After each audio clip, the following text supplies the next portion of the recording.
Good morning. Today is September 8th, 2022. It's a Thursday. As you can see, fall is on its way. The leaves are starting to change. We're up here in Ely. We're at the Fenske Lake Campground. It's in the Superior National Park. It is a huge park. We came from Birch Lake on the 6th.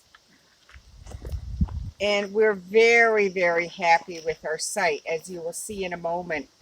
We literally drove over one evening before leaving Birch the next morning to just check out the campground to see what it looked like. And we saw this site and we thought we have to stay here for a couple nights.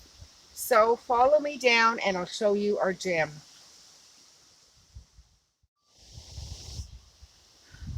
As you can see, we're staying at site Lucky 113 at the Fenske Lake Superior National Forest. We had planned on staying tonight, but the weather, despite looking beautiful right now and have been beautiful for the past week, is changing.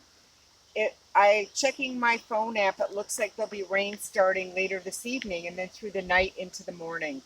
And as we all know, nobody likes to pack up a tent in the rain, especially in the morning before you have coffee. So anyhow, let me show you our gem of the site. You can see the parking's a little dramatic here. I always have to make sure it's in forward and not reverse because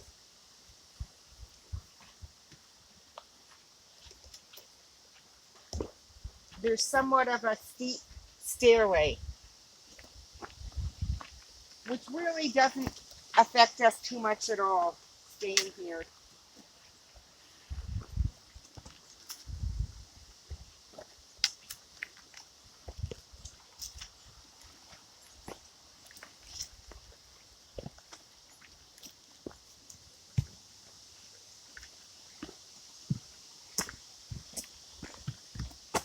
No animals on our site except chipmunks. This morning I did go down to the water and I saw a beaver and I've heard some owls, but no raccoons. There was a bear on our site. We knew that before we checked in. Not on our site, in the campground at some point. It was last seen on August 28th, so we didn't let that deter us. But here we go. Voila.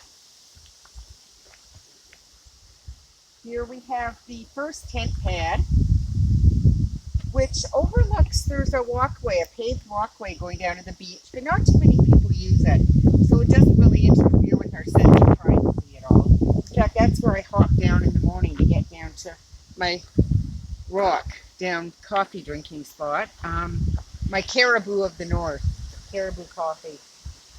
Here's another second tent pad, which we actually didn't discover until a couple of days after we'd been here. Although, well, yesterday.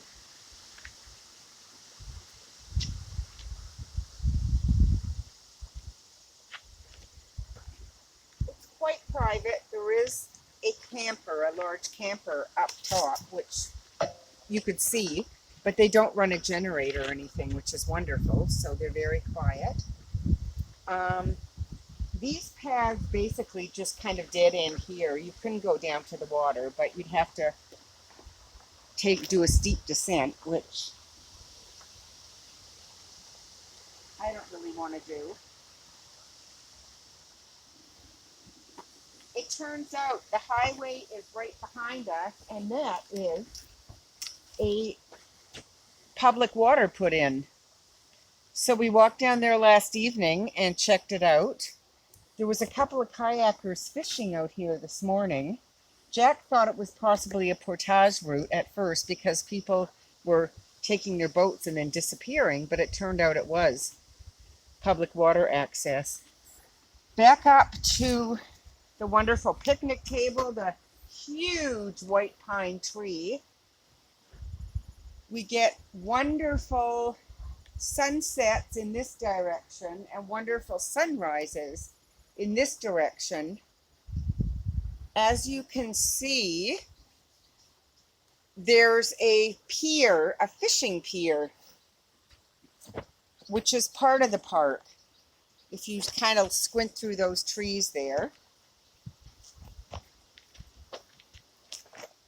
And then across the lake, there is private land, which is an outfitters and cabin owners. So last night, people had fires there. It was pretty quiet. They were swimming. It was warm enough. It's a wonderful spot. And I'm sorry that we're heading out early today. We did pay our $9.50 for yesterday, but it's a form of insurance that we look at as keeping the site in case we wanted to stay. But as I said, it's weather dependent, and it looks like we'll be heading to the Cloquet Valley to a state forest campsite, which I think is they're all first come, first serve. So that'll be curious. It's kind of near the North Shore. So we'll probably go down the North Shore a little bit on the way home and then take I-35 back to the Twin Cities. And bon voyage.